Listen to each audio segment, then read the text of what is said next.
Shalom. I hope that you and your loved ones are keeping up your spirits and maintaining good health during these troubled times. We continue with Psalm 21. For the leader, a psalm of David. O Lord, the king rejoices in your strength. How greatly he exults in your victory.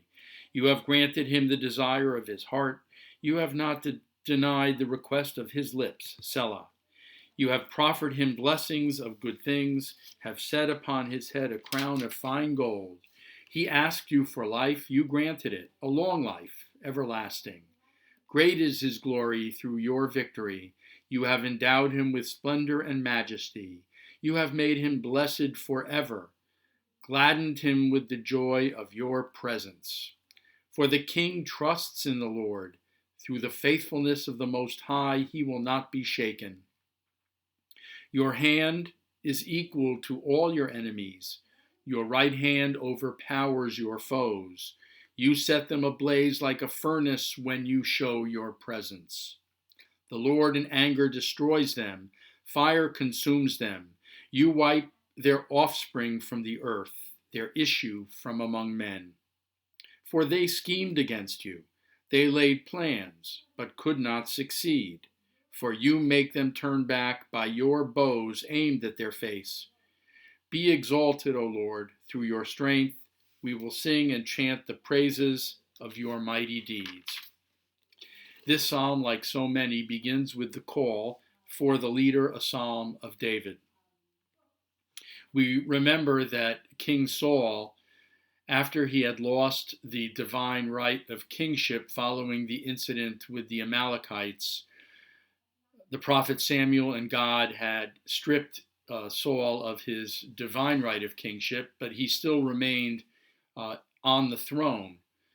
But he became deeply depressed and paranoid. He essentially became a different person after that incident with the Amalekites, after he knew that he was no longer king by divine right. And so he changed. In order to soothe his troubled spirit, he brought in the young David, who was a gifted musician and poet. David, who would someday become king himself, played the instrument, the lyre, and played and used soothing music in order to help Saul to feel better and to ease his troubled mind and his depressed spirit. After David became king, after Saul died, I can imagine that the psalmist here, or the writer, is thinking of himself as playing the lyre or another instrument and singing music and songs and poems to David as David sat upon his own throne of glory. But now the tone is very different, and music and poetry is not being used to ease a troubled mind and to soothe an anxious and depressed spirit. Here, the music, the psalm, the poetry is used in order to praise God and to, in a sense, reaffirm the message that the king did not earn his high station and did not ascend the throne of power based solely on his own merits, but instead, God was responsible for all of this. The psalm emphasizes time and again that it was God who granted the king his desire and did not deny his request, that the king rejoices in God's strength, that God is the source of all the blessings that the king enjoys. It would be easy for the king to bask in his own glory and to imagine that he earned everything that he had achieved by himself through his own wisdom and strength, through his own military might and cleverness. But instead, God is the source of all of his blessings.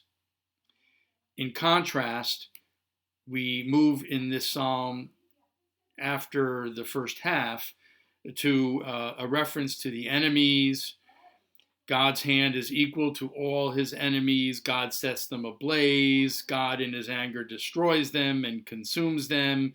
For they schemed against God. They laid plans but did not succeed. The very idea of people who can scheme against God is standing in a sharp contrast to King David in this context, who is able to, through the words of the poet here, attribute his own success strictly to God's blessings. But the enemies, the people on the other side, scheme against God. The implication here being that they think they can outsmart God, that they can outwit God. And if the shoe were to be on the other foot, and if the enemies were to gain power and ascend the throne, we can only surmise that the enemies would take all the credit themselves, and rather than bless God for their high station and achievements, would basically take all the glory upon themselves, and instead of thanking God for their blessings, they would instead attribute all their blessings to their own smarts and their own power and their own determination. This psalm is a reminder that the blessings that we enjoy, shifting the focus now from the king to ourselves, the blessings we enjoy are blessings that are derived from God and from God's Spirit. Certainly, we work hard and we can